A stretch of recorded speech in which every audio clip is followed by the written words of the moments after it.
Major General Mikhail Gudkov, deputy head of the Russian Navy, was killed during combat work by Ukraine in Russia's Kursk region, Moscow has confirmed. Republicans in the U.S. House advanced Trump's tax cut bill in a 219 to 213 vote, while Democrat Hakeem Jeffries called it a giveaway to billionaires as the final vote is timing remained unclear, according to media reports.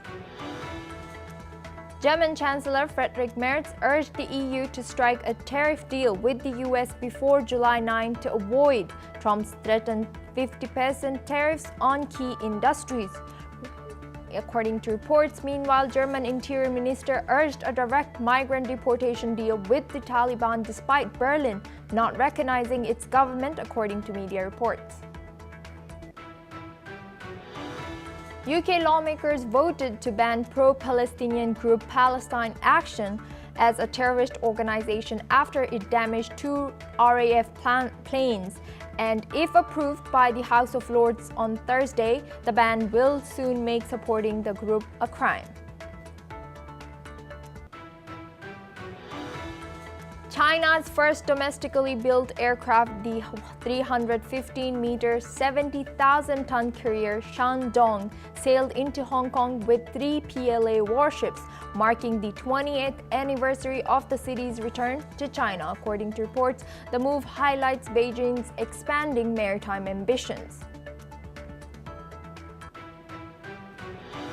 Indonesia will sign a $34 billion pact with U.S. business partners on July 7 ahead of a July 9 tariff deadline to boost purchases from the U.S. and secure a trade deal, Economic Minister Erlangga Hartarto has said. A massive wildfire on Greece's Crete Island forced the evacuation of over 1,000 people and the departure of 5,000 holidaymakers as 235 fighters and 46 engines, as well as aerial units, battled flames, officials have reported. Moldova's Deputy Prime Minister Kristina Gersivova pressed the EU to advance membership talks before a September election to counter Russian influence. Meanwhile, Italy's Defense Minister Guido Crosetto has warned that Russia could threaten NATO territory within 5 years.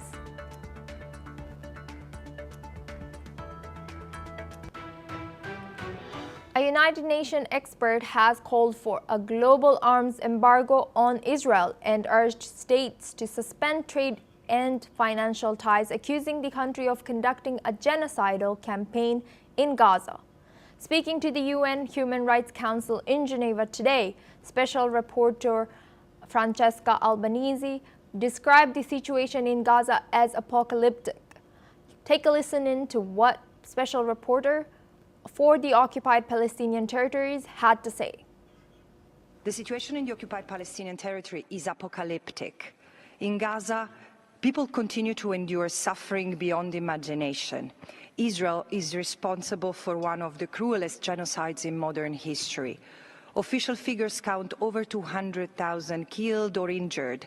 Leading health experts estimate that true toll is far higher. As the cost to the Palestinian people grows, Israel has dismantled the last function of the UN in Gaza, humanitarian aid. Its so-called Gaza Humanitarian Foundation is nothing else than a death trap, engineered to kill or force the flight of a starved, bombarded, emaciated population marked for elimination.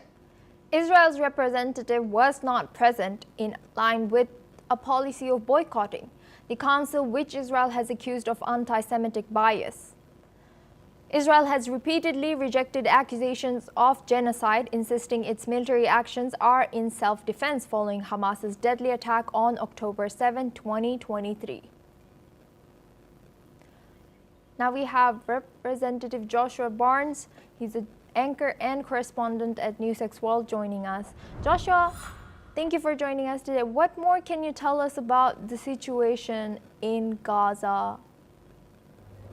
Well, yes, Suma, this situation is a rhetoric that has been common amongst UN leaders. This latest call for an arms embargo on Israel is a next step, however. Throughout the conflict, there have been, of course, polarizing opinions about the ongoing reported humanitarian crisis that is at play in Gaza. You mentioned there, Israel say, off the back of the horrific 7th of October attack, all military action is in self-defense. They're also looking, of course, at hostages that are still being held, around 50 of them both dead and alive, by Hamas in Gaza. But questions have been raised by leaders of world nations, but also these charities, NGOs and groups like the UN about the current situation. Famine is a big issue that is spoken about also. That ties into aid, and UN aid has not been dispersed across Gaza since a blockade from months ago by Israel. The situation is a difficult one. It is very polarizing. On this channel, interviewees of both sides, of course, polarized in their opinions on this situation. But the UN statement is a big step, and it will be interesting to see if any world leaders come out and join those calls by the UN for an international arms embargo on Israel. That could see a limit to the number of weapons and military assets that Israel have access to. Of course, they are aligned with the US, and the US does support Israel militarily. We'll wait to see the next steps, wait to see if there's any further condemnation on this issue over Israel and their actions within Gaza, and whether that will have any further calls from world leaders or other groups looking towards a potential arms embargo. Thank you, Joshua Barnes. Now we move on to our next news. Hamas is seeking guarantees that a new US-backed ceasefire proposal for Gaza will lead to a permanent end to the war, according to a source close to the group. Israeli officials say the prospects for a deal are high, nearly 21 months into the war. US President Donald Trump announced that Israel had agreed to a 60-day ceasefire framework during which both sides would work towards ending the conflict. Hamas, however, is demanding clear assurances that this ceasefire would not be temporary. Negotiators expect a response from Hamas by Friday, which could pave the way for further talks likely to be held in Egypt or Qatar. The proposal includes the release of 10 living Israeli hostages and the bodies of 18 more in exchange for Palestinian prisoners. Of the roughly 50 hostages still held in Gaza, only 20 are believed to be alive. This comes as Israeli strikes across the Strip continue to kill dozens, with at least 59 reported dead today, according to health authorities in the territory. Let's listen in to what a Gazan had to say. طلبوا ان احنا نزحنا على مواصل القرارة، وين نروح؟ مش عارفين وين نروح. هاي الاحتلال بيقول مناطق آمنة، ما فيش مناطق آمنة. كلها استهدافات، كلها هدف له، وين مكان؟ عشان مش عارفين ايش نتكلم، مش قادرين نتكلم، مش عارفين ايش نحكي. الوضع صعب. الوضع صعب. يقول لي هدنة الآن وقف اطلاق نار، تنفيذ الآن أسدد. يقولوا زي ما بدهم. لا يهود، لا أمريكان. الأمريكي إيش هو؟ صهيوني. صهيوني الأمريكي. هو اللي بحط الخطط، هو اللي بدعم الإسلام. ما تصدقش غير لما يقول هدنة، تنفيذ على أرض الواقع. The war began on October 7, 2023, when Hamas terrorists killed 1,200 people in Israel and took 251 hostages. Israel's military response has since killed more than 57,000 people in Gaza, according to the Gaza Health Ministry, and displaced most of the population there. Israel insists it will not end the war, while Hamas remains armed and in control of Gaza. Hamas, though weakened, says it will not surrender its weapons, but it's open to releasing all remaining hostages if the war ends. Now we're joined back again with Joshua Barnes. He's an anchor and correspondent at NewsX World. Joshua, what more can you tell us about the situation that's unfolding in Gaza in terms of ceasefire? Yes, Asuma, well, this situation isn't a new one. Several ceasefire proposals, an additional ceasefire proposal also from the US in recent months has come in. There is a slight hope of optimism here, though, although either side, both Israel and Hamas, aren't aligned on some areas. Previous deals have been instantly rejected by Hamas. This 60-day ceasefire proposal that Donald Trump has said is the last chance for a ceasefire deal has been mulled over by Hamas, and we are expecting an official response from them potentially within the next 24 hours or so. But there is a clear point of contention here, and that is disarmament of Hamas. Benjamin Netanyahu, when he re-engaged properly after that initial ceasefire ended its first stage and a second phase wasn't able to be agreed upon, Benjamin Netanyahu set out his stance and made it clear that his operation will continue until all hostages dead and alive were returned. Hamas was disbanded but also disarmed, which is something the group have spoken out against, though the opportunity for hostages to be returned would be welcomed by many, if not all, living in Israel. Families of those with loved ones, dead and alive, being held captive by Hamas have continued in their calls for an end to the current situation. It is important to understand, though, that there is still a difference as well in the length of ceasefire. Hamas are looking for a total end to the war, a full withdrawal of Israeli troops. This 60-day ceasefire deal that has been brokered by the United States does not include that. So, as you've mentioned already, there may be some further negotiations. Mediating nations, including the US, Jordan, Qatar, could play a vital role in getting this deal over the line. The consensus from Donald Trump's rhetoric, though, he does often change his rhetoric on certain issues. His has been clear: this is the last deal that Hamas have on the table. Otherwise, the military action will continue. The question about the safeness of the hostages is something that is also there to be looked at. But a situation where there is an impasse and a potential light at the end of the tunnel, but clear sticking points still need to be overcome. And Joshua, building on this, are there other countries that can maybe help negotiate the ceasefire deal? I listed the US, Jordan and Qatar. Egypt as well have been involved in discussions, assisting people within Gaza as well, and looking at aid, different plans that have been proposed by Muslim nations. I think at the moment it's not a situation of other countries necessarily coming in and getting clearly involved. This, to me, looks like two sides which really need to find an area of compromise that both sides can be somewhat happy with. But while we talk about all of this diplomacy, it is, of course, vitally important to remember the humanitarian aspect within this. Hostages still being held, something which in war, once the dead are there, dead hostages being held for an extended period of time is very rare in warfare, and the devastating impact that has had on the people of Israel. Also, the humanitarian situation in Gaza. We spoke a short while ago about the issue around aid. Healthcare is a huge problem as well. Operating hospitals are at a minimum. Many have been destroyed in fighting. Some operating on a limited capacity, but supplies are also dwindling. So a clear effort going into trying to resolve this issue, but the humanitarian situation and the tragedy on both sides of this conflict at play. And Joshua, what more can you tell us about the numbers and the difference of numbers with this war continuing for almost more than 2 years now, or almost 2 years now, and the 1,200 people that were initially killed compared to 57,000 people that's been killed according to the health ministry in Gaza? Yes, well, Asuma, of course the two numbers are vastly different, and there is calls from across the globe looking at those figures.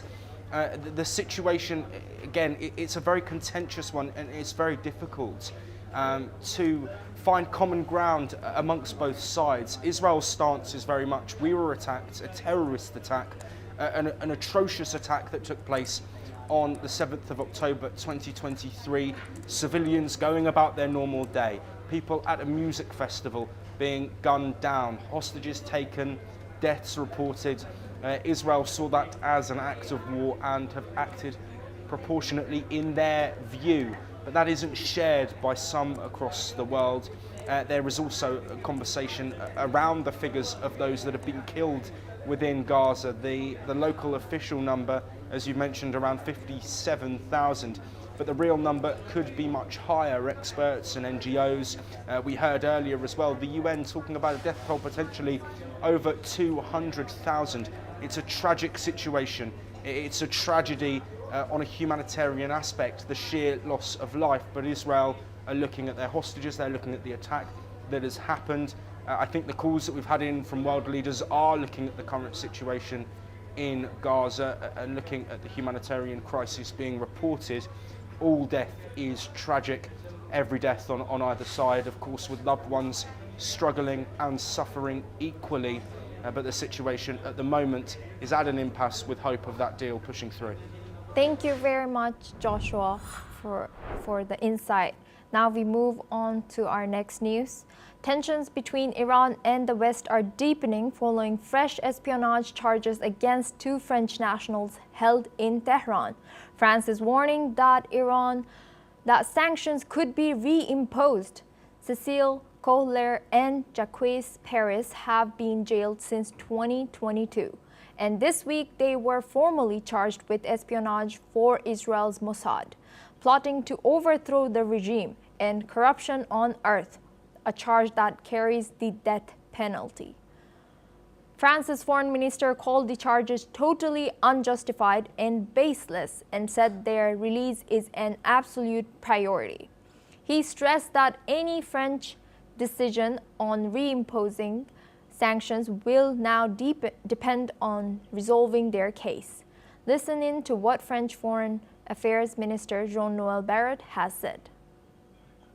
La libération de Cécile Kohler et Jacques Paris est une priorité absolue pour nous. Et nous l'avons toujours dit à nos interlocuteurs du régime iranien, la question de décision éventuelle sur les sanctions sera conditionnée au règlement de ce problème, de ce différend majeur, et la libération de Cécile Kohler et Jacques Paris. Nous n'avons pas été formellement notifiés par les autorités iraniennes des charges qui pèsent sur nos deux compatriotes. Si les chefs d'accusation qui ont été évoqués étaient confirmés, eh bien, nous les considérions comme totalement injustifiés et infondés. Le président de la République, avec son homologue, moi-même avec le ministre des Affaires étrangères iranien, je l'ai dit avec beaucoup de force, nous exigeons la libération immédiate, inconditionnelle de Cécile Kohler et Jacques Paris. Et nous continuerons à nous mobiliser aussi longtemps que nécessaire à leur côté, aux côtés de leur famille qui traversent une épreuve extrêmement éprouvante et douloureuse. Meanwhile, French President Emmanuel Macron has already called the two state hostages, accusing Iran of using foreign detainees as leverage. Iran denies that claim.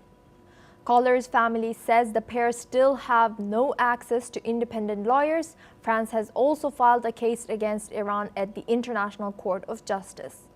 This comes amid a sharp escalation in tensions between Iran and the West following a 12-day Israeli strike campaign that ended last month.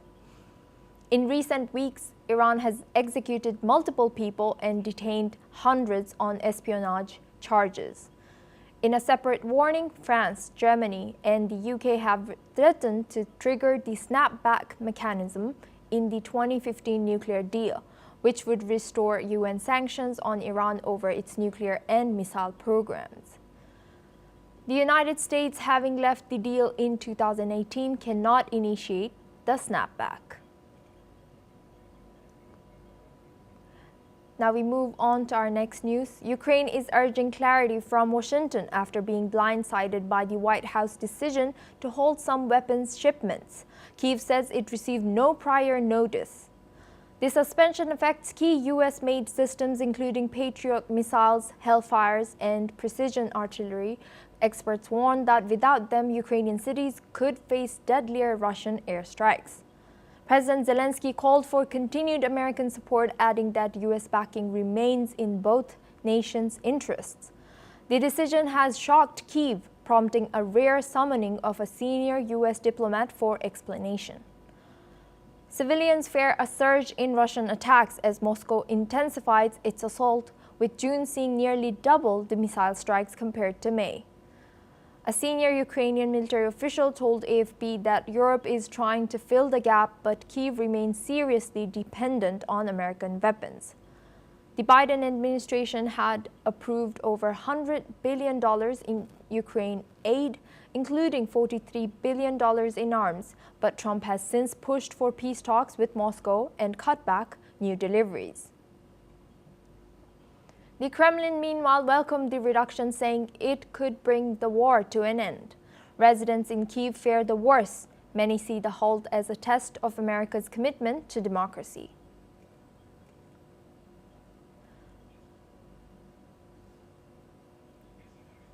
Now we are joined by our guest for this discussion, Ruben Johnson. He's director at Asia Research Center at the Casimir Pulaski Foundation, joining us live from Warsaw, Poland. Thank you for joining us today. Welcome to NewsX World.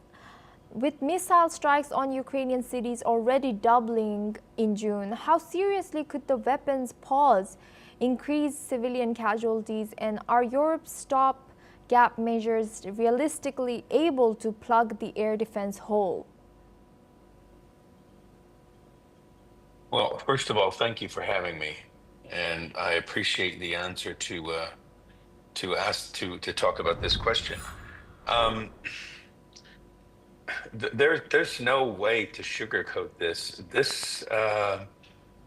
First of all, it's a disaster for Ukraine because the weapon systems which are being now halted from shipment just suddenly, it seems like almost arbitrarily, are the systems that they require the most. You had a news story a few moments ago about this deputy commander of the Russian Navy, who was a commander of a Russian Marine unit, who was killed along with his deputy and several others. He was killed in a HIMARS strike.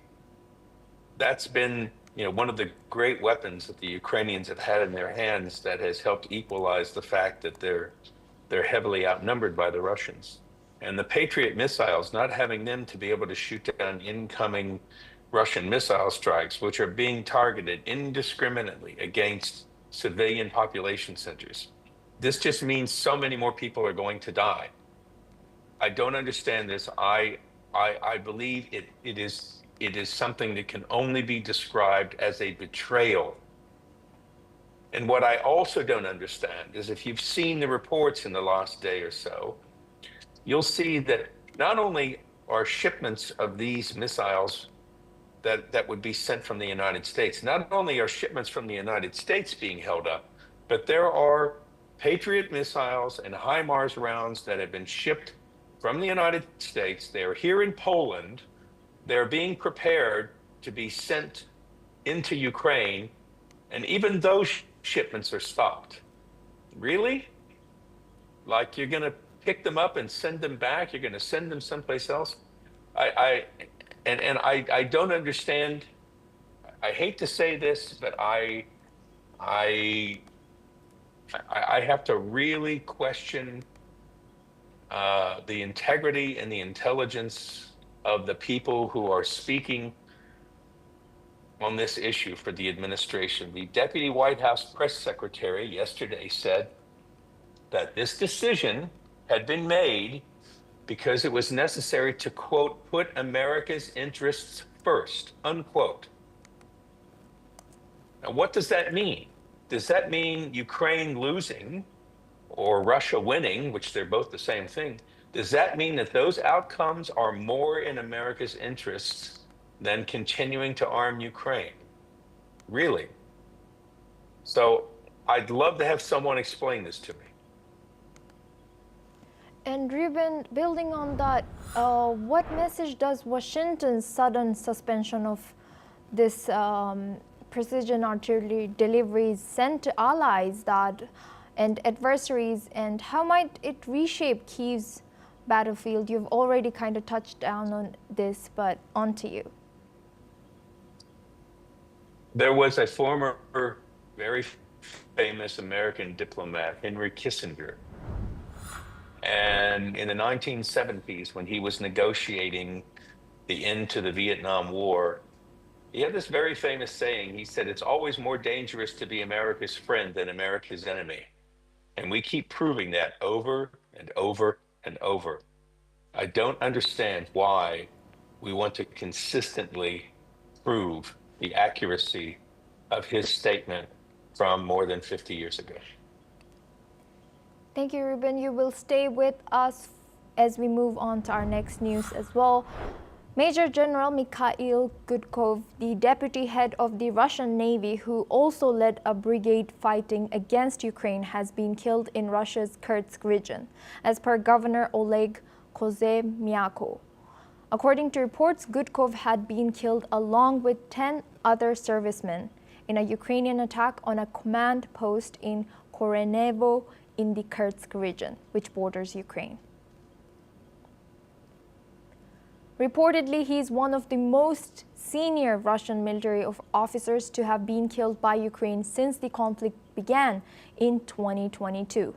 Gudkov had received awards for bravery in military action against Ukraine and been accused by Kyiv of war crimes.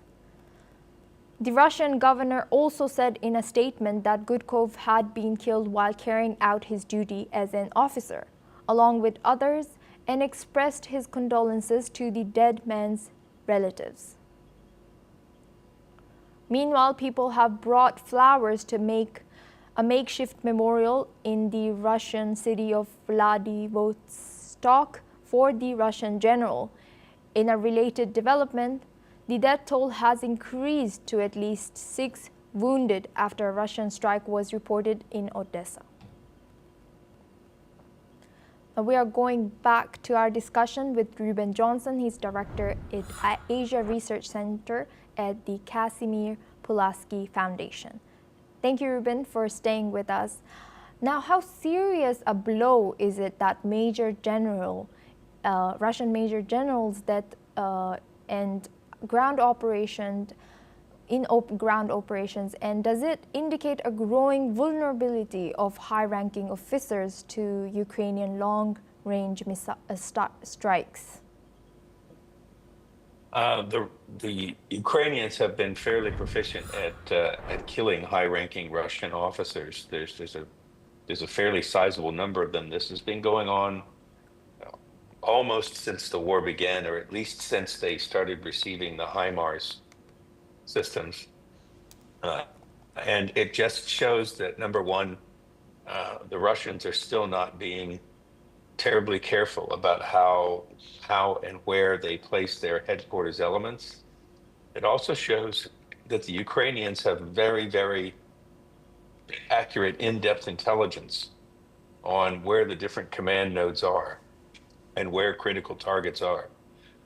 And it shows, as we keep saying over and over and over, when the Ukrainians are conducting these strikes and they are having these successes, they are hitting military targets. They're hitting air bases, they're hitting facilities that support the war, they're hitting command units. They are hitting military targets that are usually staffed by military personnel or personnel supporting military operations. Ukrainians do not indiscriminately fire into Russian population centers, but that's what the Russians are doing every single day. The number of people that have died is just, it's absolutely unimaginable. And April of this year, April in Ukraine was the deadliest month of the war for children. More children killed in April in Ukraine than any other previous month. And this continues to accelerate, and it continues to go on, and yet the UN is silent, and the leaders of the BRICS countries, including your Mr. Modi, continue to greet Mr. Putin with bear hugs in public ceremonies when he shows up. Here's India, a country which has always prided itself on supporting the values of non-alignment and anti-imperialism and democracy, is greeting one leader in the world who's the biggest imperialist, the most heavily aligned against the West, and the most anti-democratic dictator that we've got in modern times. Thank you very much, Ruben Johnson, for joining us today and sharing your insight as director at Asia Research Center all the way from Poland. Now we move on to our next news. 11 jailed in Russian dissidents have written to world leaders appealing for a mass release of Russian political prisoners and Ukrainian civilians held by Russia as part of a peace deal between Moscow and Kyiv. In the letter, the dissidents said that alongside prisoners of war, thousands of Ukrainian civilian quote-unquote hostages were being held by Russia. Among the signatories was Alexei Gorinov, who in 2022 became the first person to go to prison under laws passed shortly after the Ukraine invasion that made it a crime to spread false information about the armed forces. The youngest to sign was Daria Kozyriva, who was sentenced in April to 2 years and 8 months in prison for using graffiti and 19th century poetry to protest against the war in Ukraine. Their statement has been backed by a message from Russian Nobel Prize winner Dmitry Muratov. Muratov's message and the letter has urged leaders in Russia, Ukraine, and the European Union, as well as the United States and elsewhere, to act. Now we move on to our next news. The European Commission President Ursula von der Leyen and Danish Prime Minister Mette Frederiksen kicked off Denmark's EU presidency today, arriving in the city of Aarhus. The day began with a meeting between EU commissioners and the Danish government at Aarhus University and will culminate in formal ceremony at the City Hall, followed by a reception hosted by King Frederick and Queen Mary. During his 6-month presidency of the EU Council, Denmark says it will prioritize finalizing the EU's 2040 climate targets and advancing Ukraine's bid for EU membership. Prime Minister Frederiksen welcomed Ukrainian President Volodymyr Zelensky to the opening ceremony, vowing that the Danish presidency would do everything it can to support Ukraine's path to joining the European Union. Frederiksen said Ukraine's future lies firmly with the EU, calling it a shared interest for both Denmark and Europe. The agenda also includes discussions on expanding military support for Ukraine, boosting cooperation in defense industry, and imposing new sanctions on Russia. Now we are being joined by guest Sander Van Hoorn. He's former EU correspondent, joining us live from Brussels. Welcome to NewsX World, Sander. Good to see you. How realistic is Denmark's goal of sealing the EU-wide 2040 climate target deal within a 6-month presidency, and what compromises will be needed for this to take place? Well, realism dictates that, of course, you cannot do everything in half a year, in 6 months, but it's about setting the agenda, and it's about setting the agenda after, for example, the presidency of Hungary, which did not do very much in this respect, also when it comes to supporting Ukraine. So it's a change of tone that is important. It's sending a message, and it's starting basically, or restarting, the green agenda. The difficulty Denmark is facing, of course, is the economic problems in Europe and the rising realization that all those measures cost money, and that industries, for example, that you try to limit their greenhouse gas emissions, that they might just as well go to Asia, for example. So that realism is also a constraining factor on the Danish presidency. And now looking back at EU, Ukraine is now pushing for membership bid and What concrete steps can Copenhagen push through the Council to keep momentum while the war still rages, and how might enlargement, maybe fatigue among some member states in EU, slow this process? Well, that's a very layered question. First of all, EU is most times about language. So saying at the beginning of the presidency that one of your goals is to push forward the membership bid of Ukraine is sending an important message, a message Ukraine needs after basically receiving a cold shoulder at the NATO summit last week in the Netherlands. There, President Zelensky played like a very minor role. So giving him front stage right now is sending a message. The actual membership, of course, is another question. It will take time. It takes a long time. It will require reforms on the side of the Ukrainians in terms of transparency, in fighting corruption, in modernizing their economy, and of course, stopping the war. So that will be a lengthy process. And then your third part of the question was the sentiment in Europe against another country joining EU.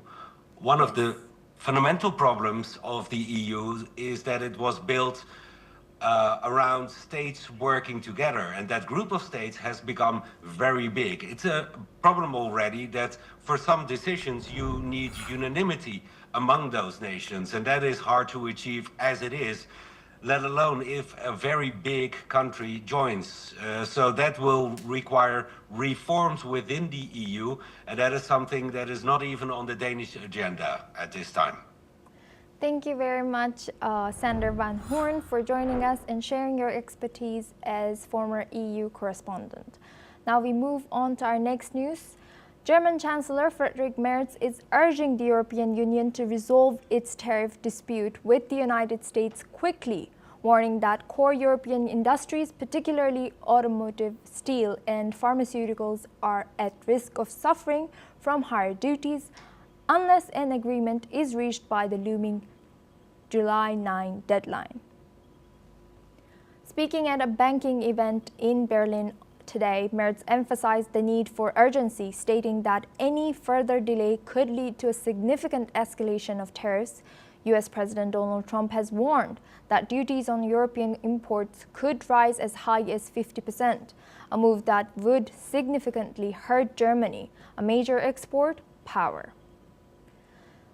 He said, "We must prepare ourselves for the fact that America's commitment to Europe will likely diminish," Merz has said, acknowledging concerns about the future of the EU-US relationship. His remarks reflect growing doubts about whether the US and Europe will continue to share common interests in the long term, particularly as the global political landscape shifts. Let's listen in to what Merz said in Berlin. Hier geht es jetzt die schnelle Beilegung eines Zollstreits, insbesondere die Schlüsselindustrien unseres Landes, chemische Industrie, pharmazeutische Industrie, Maschinenbau, Aluminium, Stahl, Automobilindustrie. Da muss jetzt ein schnelles Ergebnis mit den Vereinigten Staaten von Amerika erzielt werden. Lieber schnell und einfach als langwierig und kompliziert und über Monate noch im Verhandlungsstatus, meine Damen und Herren. Das muss jetzt ein schnelles Ergebnis geben mit den Vereinigten Staaten von Amerika, damit unsere Unternehmen von den viel zu hohen Zöllen entlastet werden, die sie gegenwärtig zahlen müssen, wenn sie in die Vereinigten Staaten von Amerika exportieren.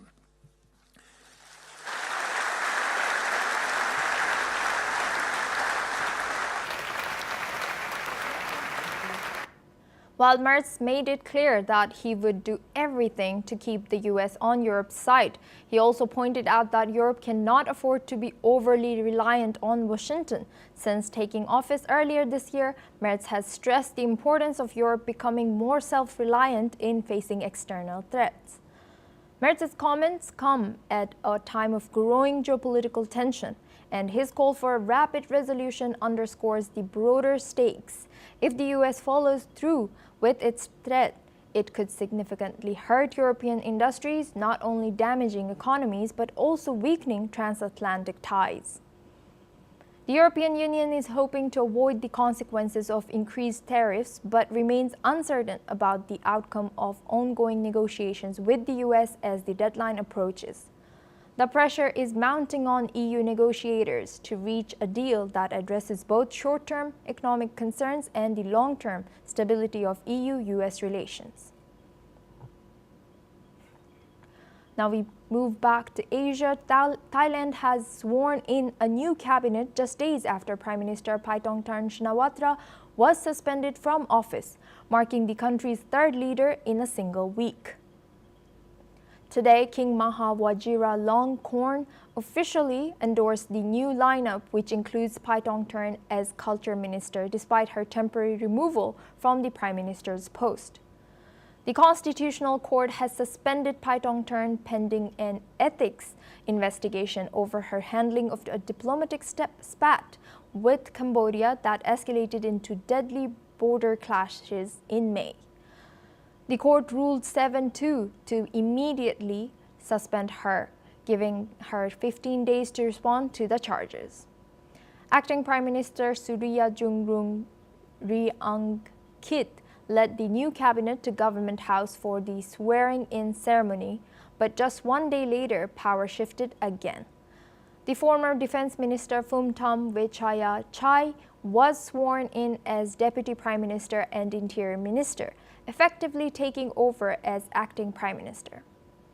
The cabinet shakeup comes amid economic struggles and Bangkok's push to finalize a critical trade deal with the United States. Now we move back to Europe. Hundreds of firefighters are battling a massive wildfire on Greece's Crete Island, which has already burned through forests and olive groves and forced the evacuation of over 1,000 people. At least 230 firefighters supported by 46 engines and helicopters have been deployed near the town of Iera Petra, where the fire has broken out. Winds have intensified the flames, reaching homes and hotels. Officials say some residents suffered respiratory problems, while scores of tourists and locals were moved to temporary shelters or left the island by boat. Authorities warned that July is usually the most challenging part of the fire season, with high temperatures and strong winds complicating response efforts. Greece and other Mediterranean countries remain extremely vulnerable to such blazes, which have grown more destructive in recent years due to a rapidly changing climate. Now we move on to our next news. North Korea has officially opened a massive coastal resort on its east coast, with state media hailing it as a world-class cultural resort. The Wonsan Kalma coastal tourist area is reportedly capable of hosting nearly 20,000 people. The resort features over 400 artistically designed buildings along a white sandy beach. North Koreans traveled from across the country to visit the site, with state media describing them as filled with joy at experiencing a new level of civilization. Let's listen in to such one tourist. 평양에서 왔습니다. 야, 평양에서 왔는데 원수님 배려가 너무 크고 나이가 많아도 와서 첫 번에 와서 들어오고 싶어서 왔습니다. 젊어지고 막 힘이 용사 숨치고 내가 80이 아니라 이제 60이 아니라 하는 생각이. Kim Jong-un, who personally oversaw the project, called it one of the greatest successes this year and promised more large-scale tourist zones would be built in the shortest time possible.